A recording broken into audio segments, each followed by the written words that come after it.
Sam Frost, 4 weeks. Is that still the expectation? How's his knee doing? Well, we have been on leave for a few days, and I saw him today. Certainly walking a lot better than he was when he left. I think he went up to Queensland for a few days with his partner, and she's a doctor, so I'm sure he got some treatment up there. We're hopeful he'll get back as soon as we can. So we don't have a time prognosis at this point. Jake Gunston first on the track today.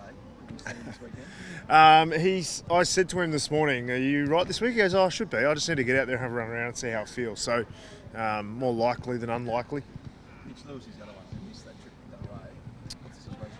Yeah, he'll be available. So he had swelling in the knee, risky when you're a 100-kilo guy flying across the country to play. So having the 2 weeks off would be good for him and good for him to refresh and come back into the last 9 rounds. What about the two guys playing with concussion and How are they? I haven't seen too much yet this morning. Really, that's the medical team. It's not something we see. There's not a performance. So when you watch Jack Gunston run, or when you watch Mitch Lewis and you see the swelling, you can see them if they've got a limp or not. When it's concussion, you're very much in the doctor's hands. So if they're ticked off from the medical and the doctor's point of view, then they'll be available. That can be really frustrating for a player not having that visible injury. How have they been coping with the recovery from that? I think it's been a really good generational change where people are much more respectful. I think in my generation, people didn't respect the head injury anywhere near as much as they do now. And I think what the AFL's done to educate around concussion and the longer term ramifications of those things has been really strong. And so now our players have got a lot of respect for head injuries, and although it might be frustrating because you can't feel it the way you might feel a hamstring or a knee, I think they recognise that it's a pretty important part of the body.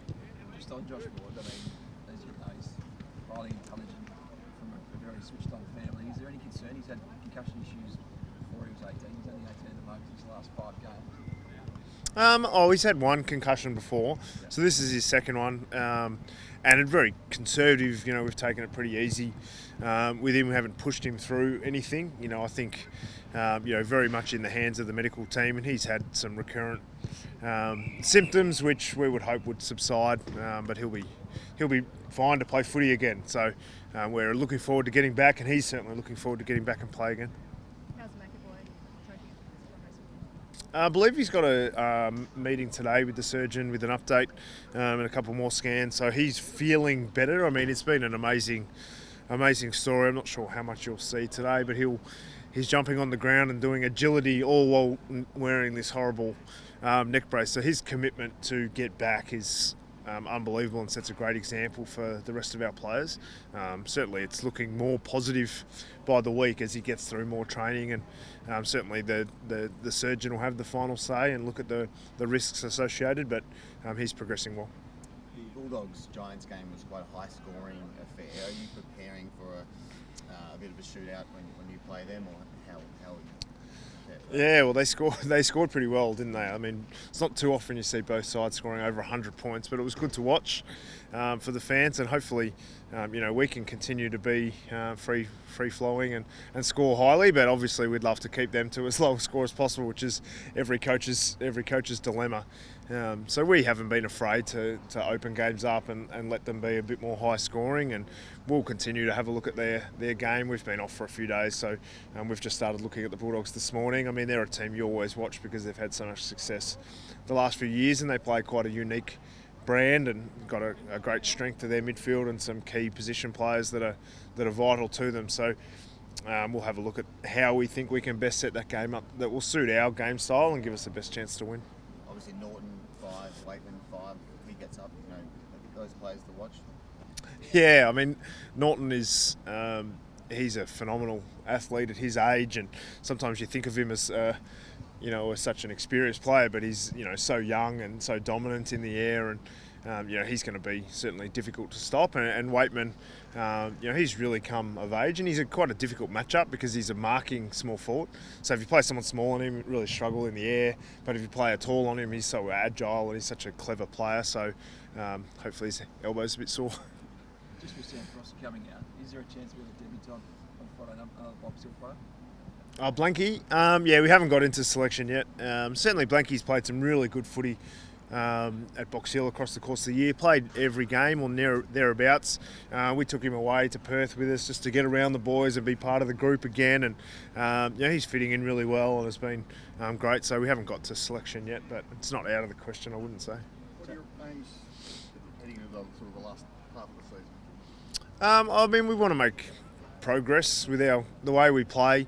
What we're trying to do is execute a game style that will stand up in finals footy, and we've played patches of football that'll stand up to that sort of rigour, but we haven't been consistent enough. So what I think we'd all like to see as Hawks fans and as the coach is we'd like to see consistency of effort.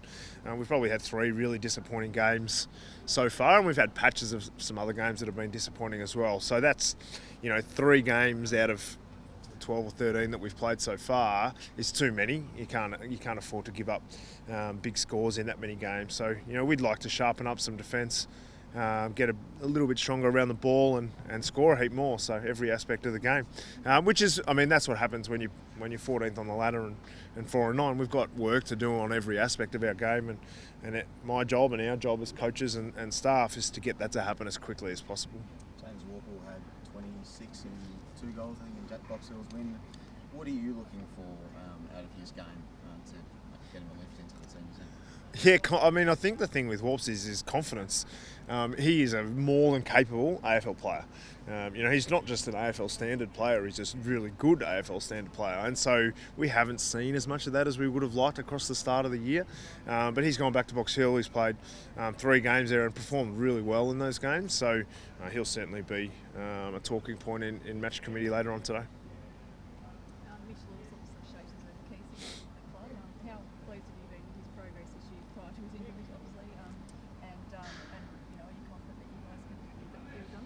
Yeah, I think the list management committee and Mark McKenzie does a good job with the signings, and hopefully, I think from talking to him, he's very happy with what we're doing. He's bought into what we're trying to achieve as an organisation, as a football club, and as a football team, and we feel like there's a clear path that we're on, and he's going to be an integral part of that. So I can't imagine that'll be too much trouble for him, but that's not my department. I'll let the bakers bake.